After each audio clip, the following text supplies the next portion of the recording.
सभी भाइयों को नमस्कार। स्वागत है आपका गवर्नमेंट एग्जाम प्रिपरेशन चैनल में। देखिए हम लोग 75%, ठीक है, 75% कोर्स कंप्लीट कर चुके हैं। ठीक है, कंप्लीट हो चुका है और बेहतरीन ढंग से हुआ है। ठीक है, बेहतरीन ढंग से हुआ है। जो जहाँ पे चित्र की ज़रूरत है, जहाँ पे वीडियो की ज़रूरत है, सब बेहतरीन ढंग से आपको जो है कवर करने की कोशिश किया गया है। आप लोग जो है जाके पिछला वीडियो भी देखते रहिए, रिवीजन करते रहिए, शार्ट नोट्स बनाते रहिए। ठीक है, तो जो आज का हमारा चैप्टर है वो अध्याय नंबर 13 है। यानी कि हम लोग जो है अब 80% कोर्स की तरफ बढ़ रहे हैं धीरे धीरे। ठीक है, घबराने की ज़रूरत नहीं है। आप लोग जो पढ़ चुके हैं उसको रिवीजन पे विशेष ध्यान दीजिए। ठीक है, आप बस अपने से ये क्वेश्चन करिए कि क्या हमने जो पढ़ा है उसमें कोई कमी रह गई है रिवीजन में, या हमको सब सब कुछ याद है। ठीक है, सब सब समझ हमारी मेंटेन हो चुकी है। ठीक है, जितने भी विशेषज्ञों ने परिभाषित करने की कोशिश की है वो परिभाषा हमको कुछ हद तक याद है, या हम उसको पहचान सकते हैं किसने कौन सा परिभाषा दिया है। तो अपने जो पिछले कोर्स है उस पर विशेष ध्यान दीजिए। कोर्स कंप्लीट हो जाएगा, अभी डेट नहीं आया हुआ है। ठीक है, इस पर विशेष ध्यान मत दीजिए और बहुत ज़्यादा मटेरियल पर फोकस मत करिए। ठीक है, बहुत सारे कमेंट्स आ रहे हैं कि आप सर यहाँ से पढ़ाइए वहाँ से पढ़ाइए। पहले जो चीज़ हो रहा है उस पर विशेष ध्यान दीजिए और मैं गारंटी दे रहा हूँ कि जितना हो चुका है उतना भी अगर कर लेते हैं, मतलब कोर्स अभी जो होने वाला वो भी, और ये सब दोनों बुक को कवर किया गया है उसमें, और इतना भी कर लेते हैं, सिलेक्शन कोई नहीं रोकेगा। ठीक है, सिलेक्शन बस आप अपने से क्वेश्चन करिए कि हाँ हमने कितना जो है याद कर लिया है, कितना हमें जो है आता है। बस अपने से क्वेश्चन करना जैसे शुरू कर देंगे आपकी तैयारी बिल्कुल बेहतरीन हो जाएगी। ठीक है, चलिए आज का सेशन शुरू करते हैं। जीवन चक्र के दौरान पोषण, शैशवावस्था, बचपन, किशोरावस्था, भारत में शिशु और मृत्यु दर, मातृ मृत्यु दर। ठीक है, देखिए जीवन चक्र के दौरान पोषण, तो आज हम लोग जो है जीवन चक्र के दौरान पोषण पे जो परिचय है उसको आज हम लोग पढ़ने वाले हैं कि पोषण क्या है। ठीक है, उसमें हम लोग पढ़ेंगे कि प्रमुख पोषक तत्व और उसके कार्य क्या क्या है, सामान्य भोज्य पदार्थ में पोषक तत्वों के मूल्य क्या क्या हैं। ठीक है, इन सब चीज़ों को हम लोग आज पढ़ने वाले हैं और उसके थोड़ा सा चार्ट वगैरह भी हम लोग देख लेंगे। चलिए शुरू करते हैं। तीन जो है 3 पार्ट्स में इसको कवर किया जाएगा, मतलब कि इस चैप्टर को 3 पार्ट को, उसके बाद जो है 2 पार्ट्स में क्वेश्चन आंसर कर दिया जाएगा। तो 3 दिन में ये समाप्त हो जाएगा। मुश्किल से जो है हमारा कोर्स खत्म होने में 15 से 20 दिन लगेंगे। इसके बाद जो है हमारा कोर्स कंप्लीट हो जाएगा। उसके बाद रिवीजन चलेगा, प्रैक्टिस सेशन चलेगा। आप जो है पिछले वीडियो को प्लेलिस्ट में जाकर देखते रहिए। ठीक है, टेलीग्राम चैनल का लिंक दिए, हम वहाँ PDF डाल देते हैं, आपको कुछ भी समस्या नहीं होती है। लेकिन आप जो है शार्ट नोट्स पे बिल्कुल ध्यान दीजिए, क्योंकि एक साथ जब रिवीजन करने की बारी आएगी आप नहीं कर पाएंगे। ठीक है, पेन कापी लेके जरूर बैठिए। चलिए शुरू करते हैं आज का सेशन। अब देखिए इसमें लिखा है कि पोषण, ठीक है, पोषण के बारे में हम लोग पढ़ेंगे। तो पोषण विज्ञान का महत्व जो है प्रथम विश्व युद्ध तक केवल वैज्ञानिकों और चिकित्सकों तक ही सीमित था। प्रथम विश्व युद्ध कब हुआ था? 1913 से लेकर 1919 तक हुआ था। ठीक है, तो कहने का मतलब जो पोषण विज्ञान का महत्व था वो कब से कब तक था, मतलब कि केवल जो वैज्ञानिकों और चिकित्सकों तक सीमित था प्रथम विश्व युद्ध तक। परंतु अब इसकी महत्ता काफ़ी बढ़ गई है। विश्व का अधिकांश जनसंख्या गरीब देशों में निवास करता है। जो विश्व की अधिकांश जनसंख्या है वो गरीब देशों में निवास करता है। अब देखिए यहाँ पे गरीब देशों से क्या मतलब है, तात्पर्य है। देखिए जो देश गरीब होगा, जहाँ की जनता गरीब होगी, उसको उसको जो है खरीद करने की पावर कम होगी, वहाँ उत्पादन क्षमता कम होगी, तो वहाँ के लोग जो है पोषक तत्वों को जो कि शरीर के लिए जरूरी है उसको खरीद पाने में सक्षम नहीं होंगे, तो क्या होंगे? कुपोषण के शिकार होंगे। ठीक है, सीधी सी बात है। इसलिए यहाँ पे गरीब देशों की चर्चा की गई है। फलतः गरीबी एवं भोजन का अपर्याप्त उपलब्धता के कारण जो है भोजन विज्ञान का महत्व बढ़ गया है। ठीक है, फलतः गरीबी और भोजन के अपर्याप्त उपलब्धता के कारण जो है भोजन की महत्व बढ़ गई। आज से 50 साल पहले सोचिए, देखिए जब हरित क्रांति नहीं आई थी तो यहाँ भुखमरी आती थी, अकाल पड़ता था। ठीक है, लोग जो है खाने के लिए मरते थे, मतलब कि इतनी स्थिति खराब थी कि लोग जो है एक टाइम खाना खाते थे, एक टाइम भूखा रहते थे। कहने का मतलब ये है। आज क्या है, उन वैज्ञानिकों का जो है चरण स्पर्श करिए, नमन करिए कि उन वैज्ञानिकों ने अच्छे क्वालिटी के बीज का, उर्वरकता का जो है उत्पाद किया, खोज किया, और सिंचाई के साधनों का खोज किया, और हम लोग जो है कम से कम भरपेट अनाज तो खा रहे हैं। ठीक है, तो कहने का मतलब है कि देखिए उसमें अब वो अलग चीज़ है कि उर्वरकता से हानि होती है, ये होती है। अरे पहले पेट भरेगा तब तो जो है हानि होगी, नहीं होगी। उस समय तो पेट ही नहीं भरता था, ठीक है। तो कहने का मतलब है कि बात को समझिए, ठीक है। तो विज्ञान का महत्व जो है बढ़ गया है। आगे बढ़ते हैं। अपर्याप्त पोषण के कारण बच्चे, अपर्याप्त पोषण के कारण जो है बच्चे, गर्भवती, स्तनपान कराने वाली माताएं, ठीक है, कुपोषण का शिकार होती हैं, ठीक है। देखिए बच्चे होते हैं, गर्भवती महिला होती है, स्तनपान कराने वाली माताएं होती हैं, उनके बारे में विशेष बात क्यों की गई है? देखिए इनके लिए जो एक सामान्य आदमी होता है या सामान्य औरत होती है, इनके अपेक्षा इनको एक विशेष पोषण की आवश्यकता होती है, ठीक है, विशेष पोषण की। मैं पिछले चैप्टर जो पढ़ाए होंगे, भाई बहन पढ़े होंगे, उनको मैं बता चुका हूँ, ठीक है। क्यों? क्योंकि बच्चा बहुत तेज़ी से ग्रो करता है, बहुत तेज़ी से बढ़ता है, तो उसके लिए कैल्शियम की और प्रोटीन की आवश्यकता ज़्यादा बढ़ जाती है। गर्भवती माँ के लिए, गर्भवती माँ के पेट में क्या होता है? बच्चा पलता है। जब बच्चा पलता है गर्भवती माँ के पेट में, तो बच्चा जो है प्लेसेंटा के थ्रू जो है माँ से लेता है क्या? ब्लड के थ्रू अपना पोषण लेता है, और माँ का शरीर अपने आप में है ही, तो वहाँ पे जो है आयरन का और कैल्शियम की आवश्यकता बहुत बढ़ जाती है। कब? गर्भवती माँ के केस में। सिमिलरली स्तनपान कराने वाली महिला के लिए भी, जब स्तनपान कराने वाली महिला जो है ब्लड से उसका दूध बनता है, उसमें कैल्शियम की मात्रा ज़्यादा होनी चाहिए, दूध में होता है, तो वहाँ भी कैल्शियम और आयरन की आवश्यकता बढ़ जाती है। और अन्य पोषक तत्वों के अपेक्षा भी 25% या 30% के करीब जो है लगभग अधिक पोषक तत्वों की आवश्यकता होती है। किसको? गर्भवती माँ को और स्तनपान कराने वाली माँ को। तो इनके बारे में विशेष तरह से इसलिए बात किया जा रहा है क्योंकि ये विशेष हैं, सामान्य महिला से, सामान्य पुरुष से लोग क्या हैं? विशेष हैं, ठीक है, इसलिए इनकी बात की जा रही है। अब देखिए विभिन्न विशेषज्ञों ने पोषण को परिभाषित करने की कोशिश किया है। जैसे DF टर्नर साहब के अनुसार पोषण शरीर में होने वाली विभिन्न क्रियाओं का संगठन है जिसके द्वारा सजीव प्राणी ऐसे पदार्थों को ग्रहण तथा उपयोग करता है जो शरीर के विभिन्न कार्यों को संपन्न करते हैं और शारीरिक वृद्धि के लिए आवश्यक होते हैं तथा टूट फूट का निर्माण करते हैं, ठीक है। देखिए पोषण शरीर में होने वाले विभिन्न क्रियाओं का संगठन है। पोषण में क्या क्या? देखिए हम भोजन लेते हैं, वो भी संतुलित भोजन की बात हो रही है, संतुलित भोजन लेते हैं, फिर क्या होता है? वो भोजन हमारे में अंदर पचता है जाके, फिर जो है उसका क्या होता है? पचने के बाद जो है उसका अवशोषण होता है और खराब पदार्थ निकल जाते हैं शरीर से। तो अवशोषण होने के बाद जो है वो क्या होता है? खून के थ्रू जो है विभिन्न अंगों में जो है हर को देश जो है शरीर के विभिन्न कोशिकाओं में पहुंचाया जाता है भोजन को। तो ये सब क्रियाएं क्या है? ये सब क्रियाएं जो है, विभिन्न क्रियाएं जो हैं, ये भी पोषण के अंतर्गत आता है, जिसके द्वारा सजीव प्राणी ऐसे पदार्थों को ग्रहण करता है या उपयोग करता है जो शरीर के विभिन्न कार्यों को क्या करते हैं? विभिन्न कार्यों को क्या करते हैं? संपन्न करते हैं, ठीक है। शारीरिक वृद्धि की आवश्यकता होती है। शारीरिक वृद्धि किससे होगी? शरीर किससे बढ़ेगा? जब तक ये पोषक तत्व तो नहीं मिलेंगे, शरीर जो है वृद्धि करेगी नहीं। तथा टूट फूट का निर्माण होता है। पुनर्निर्माण मतलब जो भी शरीर में टूट फूट हो गया है उसका भी जो है शरीर रक्षा बनाती है, अपने आप को जो है क्या करती है? मेंटेन करने की कोशिश करती है। अब देखिए शारीरिक वृद्धि मैं आपको बता रहा हूँ। देखिए एक कुपोषित बच्चे को देखिए, सेम उम्र के, एक ही उम्र के बच्चे की बात हो रही है, ठीक है, एक ही उम्र के बच्चे की बात हो रही है, एक ही उम्र के दो बच्चे हैं, ठीक है, एक पोषित है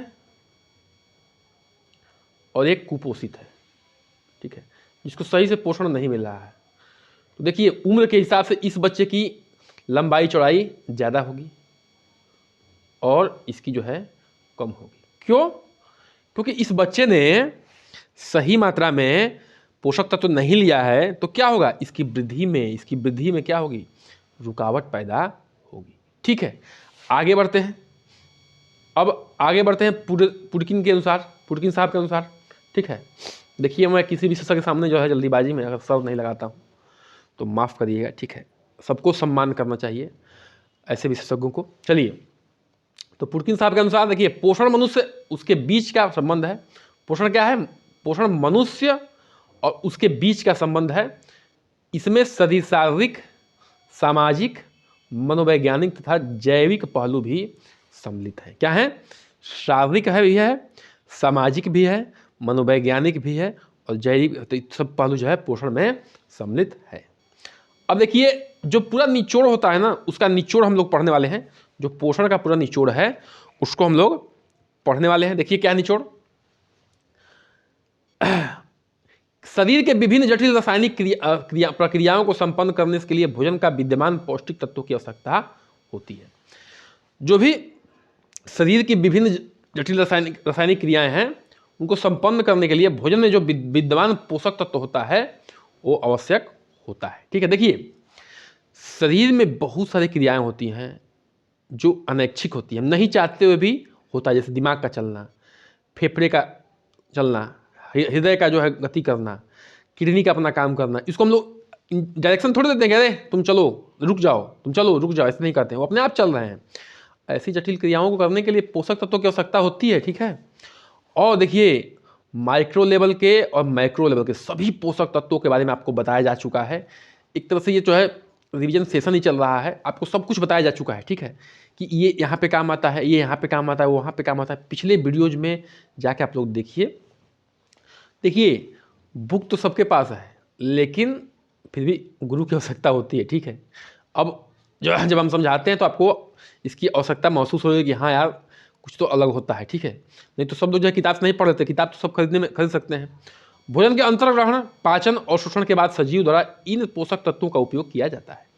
भोजन के अंतर्ग्रहण मतलब कि खाने के बाद, उसके पचाने के बाद, और शोषण के बाद सजीव द्वारा इन पोषक तत्वों का उपयोग किया जाता है। ठीक है, भोजन खाने के बाद उपजता है, पचने के बाद क्या होता है, और शोषण होता है, और शोषण होने के बाद क्या होता है, हमारे शरीर के अन्य अन्य अंगों में जाता है और हम उसका उपयोग करते हैं। ठीक है, अपने भी तरीके से, ऐच्छिक तरीके से भी और अनैच्छिक तरीके से भी। ठीक है, जिससे शारीरिक वृद्धि होती है, तंतुओं का टूट फूट की मरम्मत होती है। शारीरिक वृद्धि होती है और तंतुओं के टूट फूट की मरम्मत होती है, शरीर की उष्णता प्राप्त होती है तथा विभिन्न क्रियाओं पर नियंत्रण पोषण होता है। शरीर में क्या होता है, शरीर को उष्णता भी मिलती है, मतलब कि गर्मी भी इन्हीं पोषक तत्वों से मिलती है। आपको बताया जा चुका है कि ठंडी में क्या होता था, हमारी शरीर जो है भोजन बढ़ा देती थी। क्यों? क्योंकि हमें ठंडी में शरीर को क्या चाहिए, फैट चाहिए। जब भोजन बढ़ाएगी शरीर तो फैट बढ़ेगा, तो क्या होगा, हमें ठंडी कम लगेगी। गर्मी में हमें फैट कम करना होता है क्योंकि हमें गर्मी लगती है, तो इसलिए हम जो है गर्मी में खाना कम खाते हैं। ये मत समझिए गर्मी हो रही है तो हम लोग खाना कम खाते हैं, इसके पीछे यही कारण है। हमारी शरीर नहीं चाहती कि हमारे शरीर में जो है फैट बढ़े गर्मी में, और ठंडी में चाहती है कि बढ़े, इसलिए जो है ठंडी में ऑयली चीज़ें खाने का मन ज़्यादा करता है। आगे बढ़ते हैं। पोषण की स्थितियाँ, पोषण की स्थितियाँ क्या क्या हैं? पोषण के मुख्य दो स्थितियाँ होती हैं, सुपोषण या उचित पोषण। सुपोषण या उचित पोषण, जो उचित पोषण होता है। अब कोई कहेगा कि उचित पोषण क्या है, ठीक है, तो देखिए अभी बताया जाएगा आपको।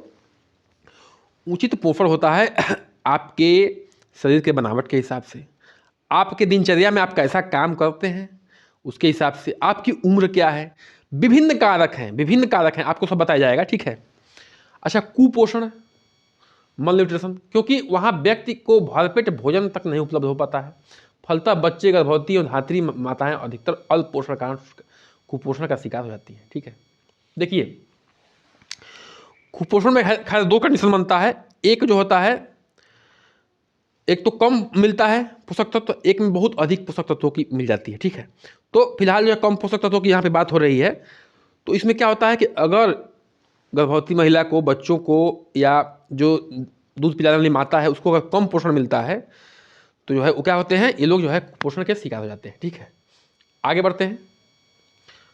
प्रमुख पोषक तत्व और उनके कार्य। ठीक है, प्रमुख पोषक तत्व और उसके कार्य क्या है? तो ऊर्जा कहाँ से प्राप्त होता है, ऊर्जा उत्पादक? तो वसा से और कार्बोहाइड्रेट से। वसा कहाँ से मिलता है बताइए? वसा मिलता है तेल से, घी से। ठीक है, अब तेल में कोकोनट आ जाएगा, ऑयल आ जाएगा, सरसों तेल आ जाएगा, मूंगफली का तेल आ जाएगा, बहुत सारे तेल हैं। ठीक है, जिसको हम लोग इंटेक करते हैं, खाते हैं। कार्बोहाइड्रेट में आपका आ जाएगा अनाज जितने हैं, गेहूँ, चावल, ठीक है, ज्वार, बाजरा, जितने अनाज हैं उसे कार्बोहाइड्रेट मिलता है। ठीक है, वृद्धि एवं निर्माण, वृद्धि एवं निर्माण हो तो मतलब क्या, हमारा शरीर जब बढ़ती है या फैलती है, हमारे मसल्स बनते हैं, मांसपेशियाँ बनते हैं, या टूट फूट की मरम्मत होती है, तो वहाँ पे प्रोटीन काम आता है। प्रोटीन कहाँ मिलता है? दालों में मिलता है, दूध में मिलता है, मांस में मिलता है, अंडा में मिलता है, इस सब में प्रोटीन मिलता है। उपाचयी नियंत्रण, ठीक है, उपाचयी नियंत्रण में विटामिन आते हैं, लवण आते हैं, जल आता है। ठीक है, विटामिन और लवण कहाँ मिलते हैं? सब्जियों में मिलते हैं। ठीक है, सब्जियों में मिलते हैं, फलों में मिलते हैं। मिलते कि नहीं मिलते बताइए? इनसे भी मिलते हैं, ठीक है। जल तो जानते ही हैं, शुद्ध जल पीना चाहिए। अनुवांशिक पदार्थ यानी कि न्यूक्लिक अम्ल, क्या है? न्यूक्लिक अम्ल, ठीक है। आगे बढ़ते हैं। सामान्य भोज्य पदार्थ और क्या है? सामान्य भोज्य पदार्थ का पोषक मूल्य, ठीक है। सामान्य भोज्य पदार्थों का पोषक मूल्य क्या है? भोज्य पदार्थों को निम्न वर्गों में बांटा रखा जा सकता है। जो भी भोज्य पदार्थ है उनको निम्न वर्गों में बांटा जा सकता है। देखिए हम लोग को जानकारी थोड़ा थोड़ा है सबको, बस एक तरह से रिवीजन और जल्दी जल्दी जो है इसको कवर कर लेंगे। इसमें अनाज है, सब्जियां हैं, फल हैं, वसा और तेल हैं, मिर्च मसाले हैं, दालें हैं, दूध और दूध पदार्थ है, मांस मछली अंडे हैं, शक्कर एवं गुड़ है और पेय पदार्थ है। देखिए सब कुछ आपको जो है कुछ चैप्टर्स में पढ़ाया जा चुका है, ठीक है। अब यहाँ के बाद जो है आपको एक तरह से रिवीजन ही मिल रहा है, जल्दी जल्दी देख लेते हैं। अनाज में देखिए, अनाज में क्या आता है? अनाज मुख्यतः चावल हो गया, गेहूं हो गया, मक्का हो गया, जबकि मोटे अनाज में क्या हो गए? ज्वार हो गया, बाजरा हो गया, रागी हो गया, सम्मिलित है। अनाज क्या क्या हो गया? चावल, गेहूं, मक्का, और मोटे अनाज में ज्वार, बाजरा, रागी हो गया। अनाज कुल ऊर्जा का 70 से 80% प्रदान करता है। इन अनाजों से ऊर्जा जो है हमें 70 से 80% प्रदान होता है और लेना भी चाहिए। ऊर्जा तो हम उससे भी ले सकते हैं, वसा से भी ले सकते हैं, लेकिन वसा का ऊर्जा हमें जो है बहुत ज़्यादा मात्रा में नहीं लेना चाहिए। सब कुछ बताया जाएगा डिटेल में कि जो है एक स्वस्थ व्यक्ति को किससे कितना लेना चाहिए, ठीक है। 100 ग्राम अनाज लगभग जो है 350 किलो कैलोरी प्रदान करता है। अगर 100 ग्राम अनाज खाते हैं तो लगभग जो है 350 किलो कैलोरी हमें मिलेगा। लगभग क्यों लगाया गया है? लगभग इसलिए बनाया गया है कि जो है गेहूं का, अनाज का, चावल का सबका अलग अलग जो है कैलोरीफिक वैल्यू है, मतलब कि कैलोरी का वैल्यू है, तो इसलिए जो है लगभग यहाँ लगाया गया है, ठीक है। आगे बढ़ते हैं सब्जियों का, ठीक है। सब्जियाँ देखते हैं। सब्जियों में हरी पत्तेदार होती है सब्जियाँ, कंदमूल होता है, जड़दार सब्जियाँ होती हैं, शामिल है। ये सब्जियाँ विटामिन और खनिज तत्वों का मुख्य स्रोत है। किसका स्रोत है? विटामिन और खनिज तत्वों का मुख्य स्रोत है। हरी पत्तेदार सब्जियों में विटामिन सी क्या क्या मिलता है? विटामिन सी मिलता है, विटामिन ए मिलता है, राइबोफ्लोविन B2 मिलता है, फॉलिक एसिड मिलता है, कैल्शियम मिलता है, आयरन मिलता है, आदि से भरपूर होती है, ठीक है। ये सब्जियाँ इन सब चीज़ों से भरपूर होती हैं। भोजन में सब्जियों की कुल मात्रा जो है लगभग 150 ग्राम से 200 ग्राम प्रतिदिन होना चाहिए। सब्जियों की मात्रा कितनी होनी चाहिए? 150 से 200 ग्राम तक होनी चाहिए। सब्जियों से हमें vitamin C, vitamin A, riboflavin B2 यानी कि फॉलिक एसिड, कैल्शियम, आयरन सब मिलता है, ठीक है। आगे बढ़ते हैं। दूध से बने पदार्थ, ठीक है। दूध से बने पदार्थ में क्या है? दूध जो है प्रोटीन में सभी आवश्यक अमीनो अम्ल एसिड पाए जाते हैं। देखिए जो दूध के प्रोडक्ट होते हैं और मांस के प्रोडक्ट होते हैं उसी में सभी जो आवश्यक अमीनो अम्ल होते हैं वो पाए जाते हैं। दालों में सारे आवश्यक अमीनो अम्ल नहीं पाए जाते हैं। अमीनो अम्ल का मतलब होता है प्रोटीन का बेस होता है, जैसे ईंट होता है ना, उससे अमीनो अम्ल से बना होता है प्रोटीन।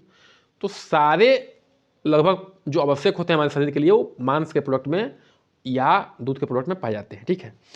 इसी प्रकार 3.4 से लेकर 8.8 तक वसा पाई जाती है।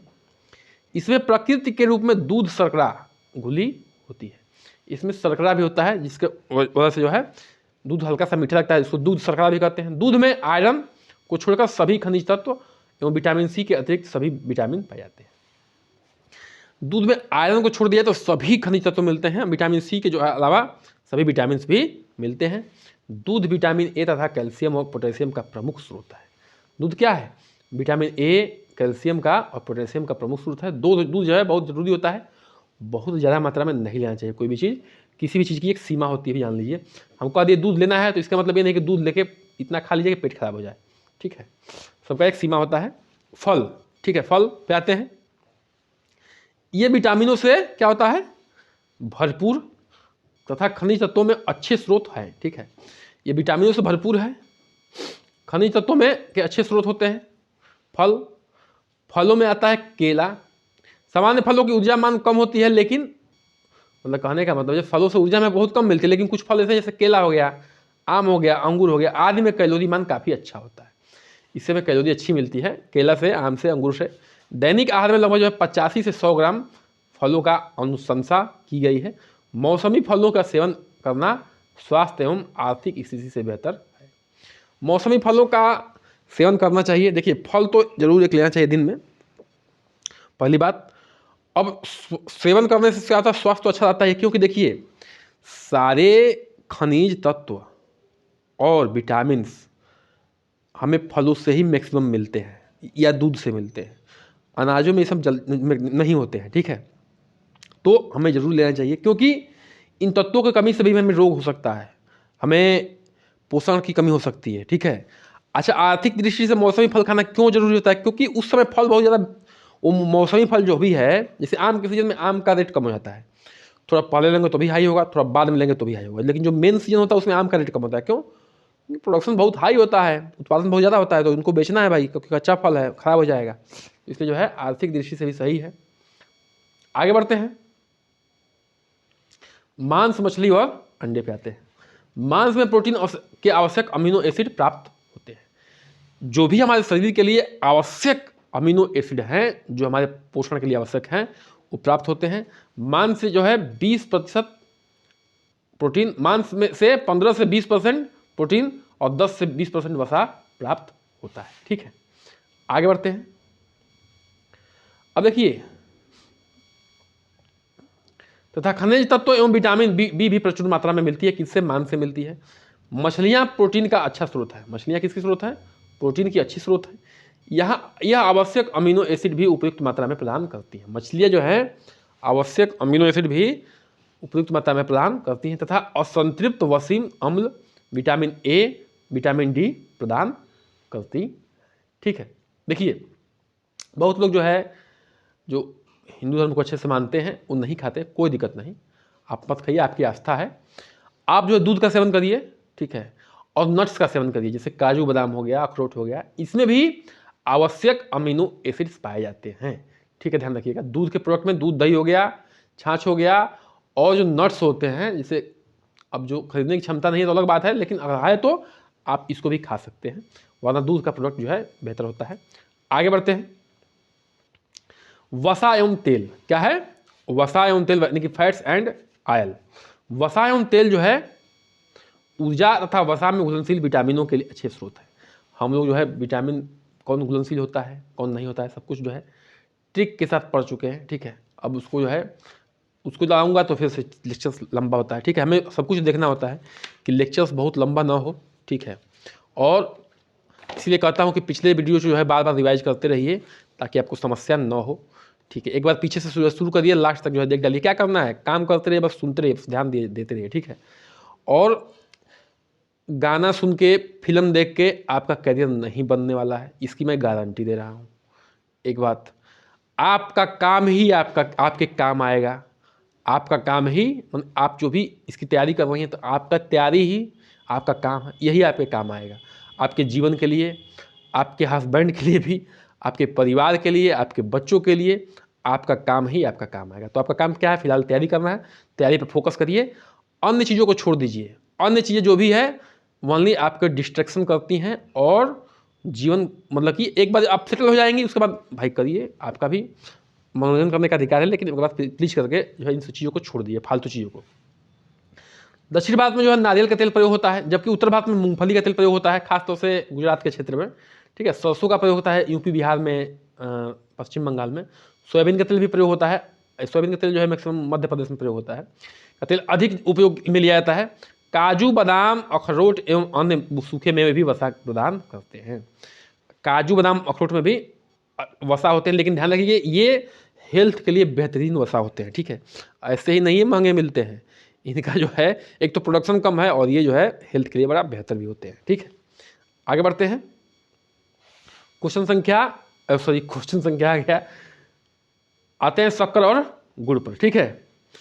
शक्कर और गुड़ देखे हैं, चीनी जो डेली चाय में पड़ती है, गुड़ जो है जागरी, ठीक है, गुड़। तो शक्कर और गुड़ जो है कार्बोहाइड्रेट प्रदान करने वाले आहार हैं। जो मीठा होता है ना, मीठा, वो क्या कार्बोहाइड्रेट प्रदान करता है, ठीक है। और कार्बोहाइड्रेट से हमें क्या मिलती है? त्वरित ऊर्जा मिलती है। इसीलिए देखिए, कोई भी रिश्तेदार आपके घर पे आता है तो पहले आप मीठा खिलाते हैं। इसके पीछे कारण है। आप मीठा क्यों खिलाते हैं भाई? लड्डू से पानी पिलाते हैं, या कोई मिठाई से पानी पिलाते हैं, उसका कारण यही है कि आप थके हुए आए हैं, तो जब आप गुड़ खाएंगे, मतलब कि जो मीठा खाएंगे, उससे आपको कार्बोहाइड्रेट मिलेगा, कार्बोहाइड्रेट से मिलती है ऊर्जा, और कार्बोहाइड्रेट से त्वरित ऊर्जा मिलती है, मतलब तुरंत ऊर्जा मिलती है। इसलिए पहले आपको उसको क्या पिलाते हैं? मीठा खिलाते हैं। पहले नमकीन खिलाते हैं क्या? ऐसा नहीं, नमकीन जो है बाद में खिलाते हैं, ठीक है। तो उसके पीछे यही लॉजिक है, जिनसे अनेक व्यंजन तैयार होते हैं, बिल्कुल तैयार होते हैं। गुड़ में आयरन प्राप्त होता है। बताया था मैं कि जो भी प्रेग्नेंट लेडी होती है उसको जो है गुड़ खिलाइए, सुबह शाम गुड़ खिलाइए। काजू बादाम से खाली काम नहीं चलने वाला, गुड़, चुकंदर, सेब, अनार, ये सब खिलाइए, आयरन के बेहतरीन स्रोत है। कैल्शियम के लिए दूध खिलाइए, पिलाइए, और आयरन कैल्शियम की गोली देना जरूरी है, ताकि अगर कमी रह जाए तो जो है वो पूरा होता रहे। शहद भी कार्बोहाइड्रेट का अच्छा स्रोत है। शहद भी क्या है, शहद भी मीठा होता है, तो उससे भी कार्बोहाइड्रेट मिलेगा, सीधी सी बात है। इनका प्रयोग जो है भोजन को स्वादिष्ट बनाता है तथा विभिन्नता प्रदान करता है। आगे बढ़ते हैं। स्वादिष्ट भोजन की बात आपसे करना बेवकूफ़ी है, क्योंकि आप लोग तो खुद ही खाना बनाने के मास्टर हैं। आगे बढ़ते हैं, मिर्च और मसालों पे आते हैं। ठीक है, किस पे आते हैं, मिर्च और मसालों पे आते हैं। भोजन में मिर्च मसाले का उपयोग जो है मुख्यतः भोजन को सुस्वाद, सुगंध एवं रूप प्रदान करने के लिए किया जाता है। ठीक है, भोजन में मिर्च मसालों का प्रयोग किसके लिए करते हैं, भोजन के स्वाद के लिए, सुगंध के लिए और उनको रूप प्रदान करने के लिए। ठीक है, बहुत विशेषज्ञ ऐसे हैं कि सब्जी देख के बता देते हैं कि सब्जी अच्छी बनी है कि नहीं बनी है। ठीक है, मतलब क्या है कि वो मसाला कितना पका हुआ है, किस रूप में उभर के आया हुआ है सब्जी, उसको देख के बताते हैं। ठीक है, और कुछ हद तक सही भी बताते हैं। हल्दी क्या है, संक्रमण रोधी है, बहुत ही बेहतरीन हल्दी होती है, बहुत अच्छा काम करती है हेल्थ के लिए। मसालों में इलायची, अदरक, इमली, लौंग, केसर, दालचीनी, लहसुन, हींग, सौंफ, अजवाइन, राई, मेथी, जीरा आदि सम्मिलित है। इन सब चीज़ों को ज़्यादा ध्यान देने की जरूरत नहीं है। आगे बढ़ते हैं। पोषक तत्वों की मात्रा प्रतिदिन ग्राम में, क्या है ये, पोषक तत्वों की मात्रा प्रतिदिन ग्राम में। देखिए आपको क्या करना है, आपको इन चीज़ों को, मतलब पोषक तत्वों की मात्रा जो है प्रतिदिन ग्राम में, एक सामान्य है, हर आदमी के लिए जरूरी नहीं है, एक सामान्य आदमी के लिए लिखा गया है, चार्ट बना हुआ है। ठीक है, तो देखिए अनाज, गेहूं, चावल, खाद्यान्न 400 ग्राम।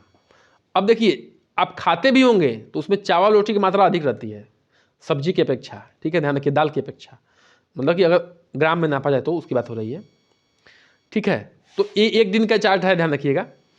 तो अब इसमें देखिए उसको लेते हम क्यों हैं, अधिक क्यों लेते हैं, क्योंकि हमें ऊर्जा चाहिए ना। उसको हम कर देंगे तो कम कर देंगे तो ऊर्जा नहीं मिल पाएगी दिन भर के लिए।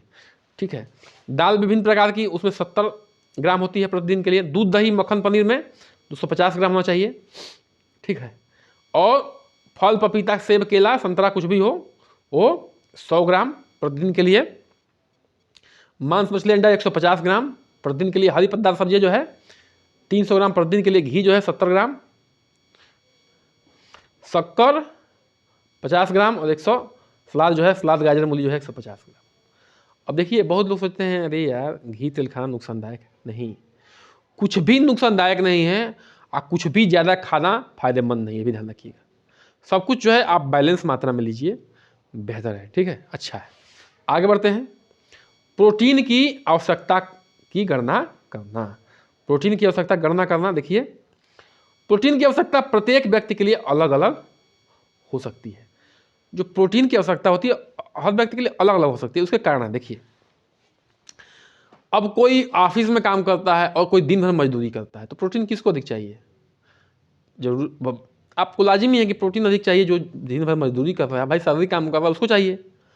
अब जो ऑफिस में बैठे खाली कलम हिला रहा है वो मानसिक कार्य कर रहा है, मानिएगा तो कि उसका काम जो है खराब है, आसान है। ठीक है, लेकिन भाई उसको शरीर को बनाने के लिए उतनी प्रोटीन की आवश्यकता नहीं है। वो खाएगा तो क्या होगा, कुछ समय बाद जो है उसका यूरिक एसिड बढ़ जाएगा। क्यों, क्योंकि वो प्रोटीन का सही से पाचन नहीं कर पाएगा, सीधी सी बात है। इसलिए जो जो ऑफिस वगैरह में काम करते हैं बहुत ज़्यादा अंडे का सेवन करते हैं, मांस मछली का सेवन करते हैं, तो क्या होता है उनका यूरिक एसिड एक समय के बाद तुरंत बढ़ जाता है और बड़ा जो है कष्टदायी हो जाता है अगर कंट्रोल नहीं किया जाए तो देखिए प्रोटीन की आवश्यकता प्रत्येक व्यक्ति के लिए अलग अलग होता है। गर्भावस्था एवं स्तनपान के दौरान प्रोटीन की अधिक मात्रा की आवश्यकता होती है। बता चुका हूँ कि गर्भावस्था में क्यों होती है, बच्चे को विकास के लिए, मांसपेशियों के विकास के लिए प्रोटीन चाहिए, तो उसमें आवश्यक होगी ही। स्तनपान के लिए, स्तनपान में भी बच्चा ग्रो कर रहा है तो उसमें प्रोटीन होता है दूध में, उसके लिए भी चाहिए। गर्भावस्था में कुल प्रोटीन की मात्रा जो है 15 ग्राम और स्तनपान की अवधि जो है 25 ग्राम प्रोटीन या बढ़ाई जाती है। पढ़ लीजिएगा ध्यान से, सब कुछ सही लिखा है। प्रोटीन की आवश्यकता का आकलन शरीर के वजन एवं आयु के अनुसार किया जाता है। जो प्रोटीन का की आवश्यकता है वो आकलन है वो शरीर के वजन के अनुसार और आयु मतलब उम्र के हिसाब से भी किया जाता है। अब बूढ़े आदमी को ज़्यादा प्रोटीन खिला देंगे तो नुकसान करेगा, ठीक है। क्यों? क्योंकि उम्र ज़्यादा हो गई है, उनकी शारीरिक क्षमता उतनी नहीं है पचाने के भी। और प्रोटीन पचाने में क्या होता है, प्रोटीन के बारे में बताए थे आपको, आपको चित्र बना के जो है उसकी पाचन को समझाए थे। प्रोटीन पचना इतना आसान नहीं होता है, कठिन काम होता है, ठीक है। फिर से फैट को भी समझाए थे, फैट कैसे पचता है। आयु समूह, प्रोटीन की अनुशांसित मात्रा, ठीक है। प्रोटीन की जो अनुशांसित मात्रा है, मतलब कि एक तरह से जो नियमबद्ध किया गया है चीज़ों को, वो देख लीजिए। 0 से 3 माह के बच्चे के लिए 203 ग्राम 1 किलो वजन पे, ठीक है। अगर 5 किलो का है तो उसमें 5 से इसमें गुणा कर दीजिएगा, ध्यान रखिए, इसमें 5 से गुणा कर दीजिएगा, इतना ग्राम प्रोटीन चाहिए। 3 से 9 माह के लिए 1.8 ग्राम पर किलो वजन पे हिसाब से, ठीक है। अब देखिए प्रोटीन की मात्रा जो है यहाँ पे ज़्यादा चाहिए 0 से 13 माह के बच्चे के लिए, और 3 माह से 9 माह के बच्चे के लिए लिखा गया है यहाँ पे, ठीक है। तो ये 1.8 ग्राम 9 माह से 12 माह के लिए 1.5 ग्राम पर किलोग्राम, 1 से 3 वर्ष के बच्चे के लिए, ठीक है। यहाँ पे 1 मिनट रुक जाइए, यहाँ पे 13 नहीं होगा, यहाँ पे 3 होगा, ठीक है ना। 0 से 3 माह के बच्चे के लिए 2.3 ग्राम चाहिए। मतलब देखिए इनकी अपेक्षा जो है इस बच्चे को ज़्यादा प्रोटीन चाहिए, क्योंकि इसमें जो है बच्चा बहुत तेज़ी से ग्रो कर रहा होता है, ठीक है। यहाँ भी देख लीजिए इनके हिसाब से भी उसको ज़्यादा चाहिए, ठीक है। यहाँ तक आप देख सकते हैं, ठीक है ना। तो 6 माह तक आप देखे होंगे कि बच्चा जो है केवल किस पर रहता है, दूध पर निर्भर रहता है। तो आप इस चीज़ को देख लीजिएगा, ठीक है। वयस्क पुरुष को जो है 1 ग्राम चाहिए पर किलोग्राम वजन पे, ठीक है। तो इस सब चीज़ों को ध्यान रखिएगा। तो यहाँ से डिटेल की जानकारी ये निकल के आई है कि जो 0 से 3 माह का बच्चा होता है उसको प्रोटीन की आवश्यकता सबसे अधिक होती है पर ग्राम वजन पे। आगे बढ़ते हैं, वसा की आवश्यकता की गणना। वसा की आवश्यकता की गणना पे आते हैं। देखिए वसा की आवश्यकता गणना हेतु कोई सर्वमान्य फार्मूला नहीं है, कोई भी सर्वमान्य फार्मूला नहीं है। वयस्क महिलाओं को 20% कैलोरी वसा से ही प्राप्त होती है। जो वयस्क महिला होती हैं, वयस्क मतलब जवान महिला होती हैं, उनको जो 20% कैलोरी वसा से ही प्राप्त होती है, जबकि किशोरावस्था में यह प्रतिशत जो है कुल कैलोरी का मात्र 25% होता है। किशोरावस्था में जो है कुल कैलोरी का मात्र 25% था। वसा का कुल मात्रा जो है 50% की आवश्यकता वसीय अम्लों से भरपूर तथा वनस्पति तेलों से प्राप्त होता है, ठीक है। वसा का कुल मात्रा 50% की आवश्यकता जो है वसीय अम्लों से और भरपूर वनस्पति तेलों से प्राप्त होती है। इससे ज़्यादा जानने की जरूरत नहीं है। अब देखिए कार्बोहाइड्रेट की आवश्यकता की गणना, कैलकुलेटिंग ऑफ CHO रिक्वायरमेंट। कुल कैलोरी मात्रा का 45 से जो है 65% कार्बोहाइड्रेट से प्राप्त होता है। जो भी कैलोरी होता है उसमें 45 से लेकर 65% तक है कार्बोहाइड्रेट्स होता है। हम लोग देख चुके हैं भोजन में कि सबसे अधिक हम लोग क्या ले रहे थे, अनाज ही ले रहे थे। क्यों ले रहे थे कि उससे हमें सबसे अधिक कहाँ से मात्रा लेना है, कैलोरी लेना है, कार्बोहाइड्रेट लेना है। अन्य चीज़ों से लेंगे तो नुकसान कर जाएगा, ठीक है। वसा से लेंगे उतना तो क्या होगा, उतना पचने में दिक्कत करेगी और पेट भी खराब कर देगा। क्यों? क्योंकि वसा पचाना इतना आसान काम नहीं होता है। सब कुछ डिटेल में जानकारी दे दिया गया है पिछले चैप्टर में, कैसे वसा पचता है। बहुत कठिन काम होता है वसा को पचाना। आप जो है एक दिन पूरी खा के देखिए, 7 पूरी खाइए, और उसी दिन दूसरे दिन जो है दूसरे 2-4 दिन बाद जो है 7 रोटी खाइए। देखिए कितना बढ़िया, किसमें बढ़िया पाचन होता है। क्यों? क्योंकि वसा पचाना कठिन होता है, तो इसलिए पूरी पचाना कठिन होता है, ठीक है। अन्य पोषक पदार्थों, विटामिनों तथा खनिज तत्वों की गणना अन्य उनकी दैनिक आवश्यकता के अनुपात से की जाती है, ठीक है। उनकी दैनिक आवश्यकता क्या है, उनकी दैनिक कार्य क्या है, उसके हिसाब से जो है कार्बोहाइड्रेट की गणना की जाती है। इस प्रकार संतुलित भोजन में जल की पर्याप्त मात्रा होनी आवश्यकता है। संतुलित भोजन में जल की भी आवश्यकता बहुत जरूरी है। क्यों? जल का क्या काम करता है, पानी के बारे में आपको पढ़ाया जा चुका है। पानी क्या काम करता है, जल क्या काम करता है। खाली पीने का ही काम नहीं होता है, पीने के अंदर भी पीने के बाद क्या क्या काम होता है, उस चैप्टर को जाके एक बार फिर से रिवीजन कर लीजिए कि बहुत ही बढ़िया तरीके से आपको एक्सप्लेन किया गया है। आप लोग जाके उसको देख लीजिएगा, ठीक है। पोषक पदार्थों की आवश्यकता को प्रभावित करने वाले कारक। जो पोषक पदार्थों की आवश्यकता है, बताया था ना कि उसको कौन कौन जो है प्रभावित करता है कि हमें कितना पोषक चाहिए, कितना नहीं चाहिए, पोषक तत्व चाहिए, कितना नहीं चाहिए। तो उसका आयु, विभिन्न आयु वर्गों के लिए पोषक तत्वों की रिक्वायरमेंट अलग अलग है, ठीक है। शरीर की आकृति, एक पहलवान है, एक छोटा सा आदमी है, ठीक है। एक लंबा चौड़ा पहलवान जैसे खली हो गए और एक राजपाल यादव हो गए, तो इनके लिए, दोनों के लिए पोषक तत्वों की मात्रा अलग होगी, ठीक है। गर्भावस्था में बता चुका हूँ गर्भावस्था क्यों अलग होता है। ये एक सामान्य महिला की स्थिति से बिल्कुल अलग होता है, क्योंकि इसमें 2 लोगों की पोषक तत्वों की रिक्वायरमेंट होती है, तो इसलिए विशेष हो जाता है ये स्थिति। संक्रमण की उपस्थिति में, कोई संक्रमण है तो उसमें जो है, जैसे मान लीजिए कि आपका कोई कट फट गया है, चाहे कोई समस्या हो, तो आप विटामिन सी लीजिए, ठीक है, प्रोटीन की मात्रा बढ़ा दीजिए। कहने का मतलब कि संक्रमण के केस में भी पोषक तत्व अलग होता है। भावनात्मक असंतुलन, भावनात्मक रूप से कोई मेंटली डिस्टर्ब आदमी है, उसका भी अलग होगा। पोषण शिक्षा एवं पोषण के प्रति जागरूकता इत्यादि, ठीक है, ये अलग चीज़ है। लिंग के हिसाब से पुरुषों को महिलाओं की अपेक्षा थोड़ा पोषक तत्वों की अधिक आवश्यकता होती है, ये चीज़ हम लोग पढ़ चुके हैं। कार्य की प्रकृति, किस तरह का आप कार्य कर रहे हैं, उसके हिसाब से पोषक तत्व डिसाइड होंगे।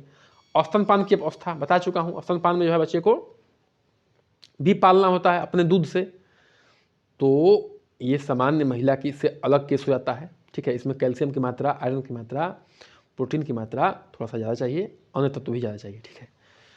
आंत्र कृमि या कोई मतलब कि आपको जो है, कहने का मतलब है कि कोई फफूंदी या कोई चर्म रोग है तो भी समस्या अलग होती है। आर्थिक स्थिति, ठीक है, उस केस में भी आपके पोषक तत्व बदल जाते हैं। अब ऊर्जा की आवश्यकता जो है देख लीजिए, यहाँ पे दिया गया है, ठीक है, आपको दिया कि 1 वर्ष तक शिशु, 1 से 3 वर्ष तक जो है, 1 मिनट, 1 वर्ष तक की शिशु की बात हो रही है, तो इसमें देखिए वजन के हिसाब से 12 किलो तो 100, ठीक है। ऊर्जा की आवश्यकता कितनी होगी, लगभग 100 होगी, ठीक है, ऊर्जा की आवश्यकता 100 होगी, कैलोरी में होगा। इस तरह से इस चीज़ों को देख लीजिए, ठीक है।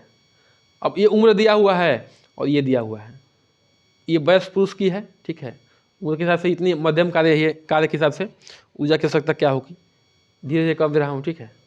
इसको देख लीजिए। इसी के साथ जो है आज का सेशन करते हैं समाप्त, और बन रही हमारे साथ, कृपया करके चैनल को सब्सक्राइब, लाइक, शेयर, ठीक है। बिल्कुल जो है सेशन अच्छा लगा होगा, और इसी के साथ जो है चैनल को सब्सक्राइब करते हैं, थोड़ा सा चैनल को सपोर्ट करिए।